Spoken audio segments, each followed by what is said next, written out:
आने वाले चुनाव में बेगूसराय में 7 का 7 सीट एनडीए की झोली में जाएगा। सीपीआई का क्या रहेगा सर? सीपीआई का स्थिति बदहाल है और कहीं कुछ किया नहीं है। नमस्कार, मैं शशिकांत प्रसाद वर्मा और आप देख रहे हैं पब्लिक 24 न्यूज बिहार। मैं मौजूद हूं अभी बेगूसराय जिले के गढ़पुरा स्थित नमक सत्याग्रह स्थल, जो ऐतिहासिक स्थल कहा जाता है, क्योंकि यहीं पर बिहार के प्रथम मुख्यमंत्री डॉक्टर श्री कृष्ण सिंह के द्वारा नमक कानून भंग किया गया था। अंग्रेजों के खिलाफ जो नमक कानून था वो यहीं पर नमक बनाकर भंग किया गया था। यहीं पर आज भाजपा गढ़पुरा मंडल के द्वारा कार्य समिति की बैठक की गई है। मंडल स्तरीय कार्य समिति की बैठक की गई है। बड़ी संख्या में बीजेपी के कार्यकर्ता यहाँ मौजूद हैं और यहाँ पर बेगूसराय के सांसद सह केंद्रीय मंत्री गिरिराज सिंह और बेगूसराय के विधायक कुंदन सिंह समेत दर्जनों की संख्या में नेता मौजूद थे और जिला अध्यक्ष राजीव कुमार वर्मा समेत कई लोग मौजूद थे। और खासकर आगामी विधानसभा चुनाव को लेकर क्या कुछ तैयारी चल रही है, आइए जानते हैं बीजेपी के कार्यकर्ताओं से, बीजेपी के नेता से और केंद्रीय मंत्री गिरिराज सिंह क्या कुछ कहते हैं। आइए जानते हैं इस बैठक को लेकर उन्होंने क्या कुछ कहा है। आने वाले चुनाव में बेगूसराय में 7 का 7 सीट एनडीए की झोली में जाएगा और बेगूसराय की जनता सेना के शौर्य के साथ है। हमें सेना के शौर्य पर भी गर्व है और देश के नेतृत्व नरेंद्र मोदी पर भी गर्व। Sir please. कई बीजेपी नेता के द्वारा बताया गया कि सेना के शौर्य पर भी सवाल किया गया, खासकर सोफिया कुरैशी को लेकर। नहीं, गलत बात है। आज गढ़पुरा में सर भाजपा मंडल की बैठक की गई है। केंद्रीय मंत्री गिरिराज सिंह भी आए थे। क्या उद्देश्य इस बैठक की सर? बैठक की उद्देश्य थी 2025 विधानसभा चुनाव। 2025 के चुनाव में के लिए कार्यकर्ता को एकजुट करने की बात थी। हर एक बूथ पर कम से कम 20 यूथ की आवश्यकता है और सभी कार्यकर्ता जो है हर एक बूथ पर काम करेंगे।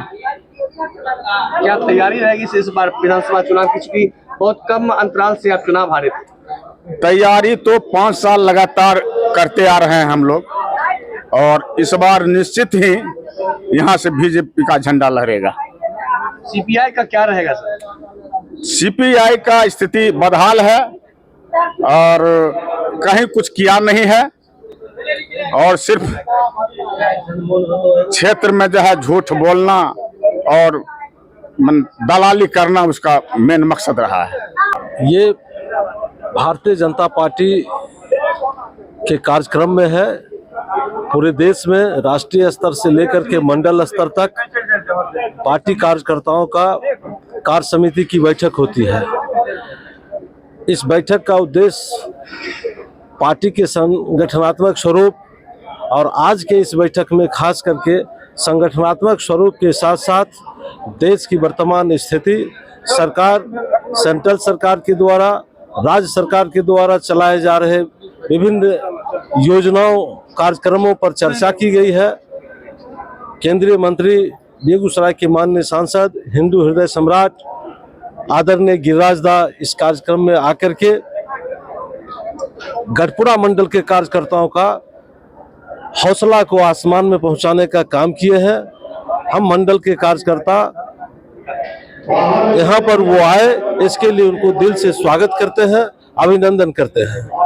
कमल जी, आज जिस तरह से आपने मंडल स्तरीय बैठक किया गया, कार्यकर्ताओं का बैठक किया गया, क्या उद्देश्य है इसका? मूलतः उद्देश्य यह है कि भारत सरकार तथा बिहार सरकार की जितनी भी योजनाएं आई हैं उन सारी योजनाओं की जानकारी जन जन तक पहुंचे तथा हमारी मंडल टीम की जो गठन हुई है उनके अपने जो कर्तव्य हैं उसके साथ हमारी पूरी टीम तथा हमारे जितने भी भाजपा के पुराने और नए सदस्य रहे हैं। सबसे पहले मैं बता दूं कि आज तिरंगा यात्रा भी है।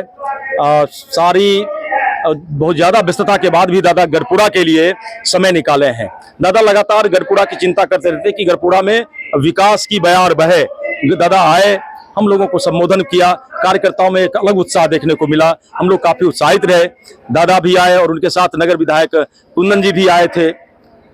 मैं बड़ा ही आभार व्यक्त करता हूं आदरणीय जिला अध्यक्ष राजीव वर्मा जी का, जिनके साथ पूरी जिला टीम यहां पर आई थी। और हम सारे जितने भी भाजपा के मंडल कार्यकारिणी सदस्य के साथ साथ कार्यकर्ता थे, उन्होंने संदेश दिया कि यह नरेंद्र मोदी की सरकार है जो भारत का जन जन जिनके साथ खड़ा है, भारत को जो भी आंख दिखाने का काम करेगा, या अब की भारत है, पहले की भारत नहीं, या न झुक के बात करती है, न सर उठा के बात करती है, या आंख में आंख मिलाकर बात करने का काम करती है, यह आज का भारत है।